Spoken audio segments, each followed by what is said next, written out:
पण ज्यावेळी आरोपीला खार पोलीस ठाण्यात आणलं त्यावेळी आमच्या प्रतिनिधींनी लाईव्ह आढावा घेतला होता, पाहूयात। सैफ अली खान यांच्यावरती जीव घेणे हल्ला झालेल्या आरोपीला अखेर आता मुंबई पोलिसांकडनं ताब्यात घेण्यात आला आहे। TV9 मराठीच्या लाईव्ह दृश्यांमध्ये आपण पाहू शकता, सध्याची एक्सक्लुझिव्ह दृश्य आपण पाहत आहात।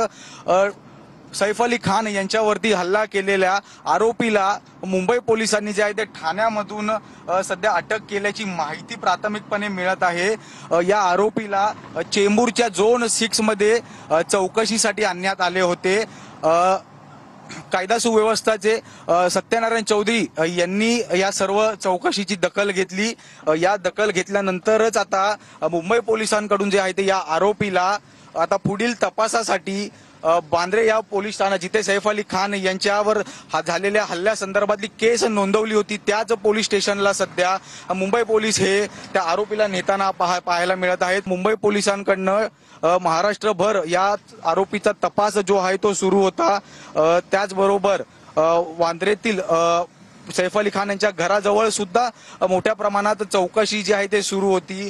त्याचसोबत मुंबई पोलिसांकडनं 35 पथके जे आहे ते या आरोपीला शोधण्यासाठी कामाला लावण्यात आली होती। आता अखेर मुंबई पोलिसांना या आरोपीला पकडण्यामध्ये यश आलं आहे असं म्हणलं तर अवघड ठरणार नाही।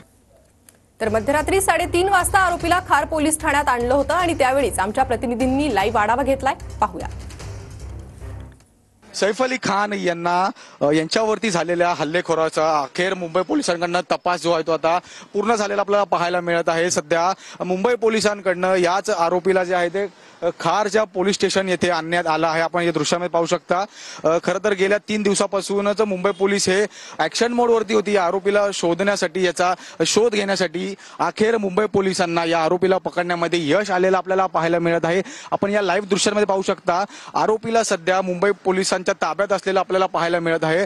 मुंबई पोलिसांकडनं पुढील चौकशीसाठी या आरोपीला खार या पोलीस स्टेशन जवळ आणण्यात आला आहे। जवळपास गेल्या 3 दिवसापासून मुंबई पोलीस या आरोपीचा शोध घेत होते। अखेर मुंबई पोलिसांना हा आरोपी शोधण्यासाठी सध्या यश आलेलं आपल्याला पाहायला मिळत आहे।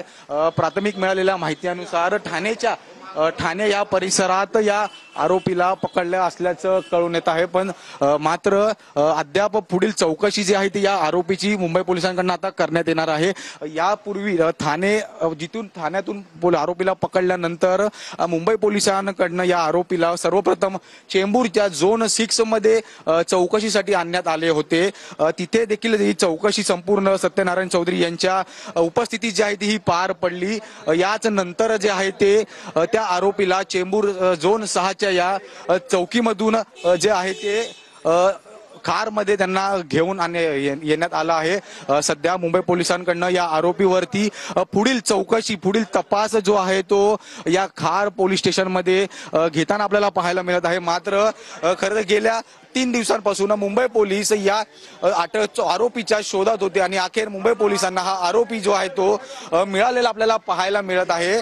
आता पुढील चौकशी या आरोपीची जी आहे ते खार पोलीस स्टेशन इथे मुंबई पोलिसांकडून येणार आहे। मात्र अखेर या 3 दिवसानंतर आता मुंबई पोलिसांना आरोपीचा शोध जो आहे तो लागलेला पाहायला मिळत आहे। त्याचबरोबर पुढील चौकशीसाठी जे आहे ते त्या आरोपीला खार या पोलीस स्टेशन जवळ आणलेले आपल्याला पाहायला मिळत आहे। व्हिडिओ जर्नलिस्ट जितेंद्र सह मी जय पवार, TV9 मराठी।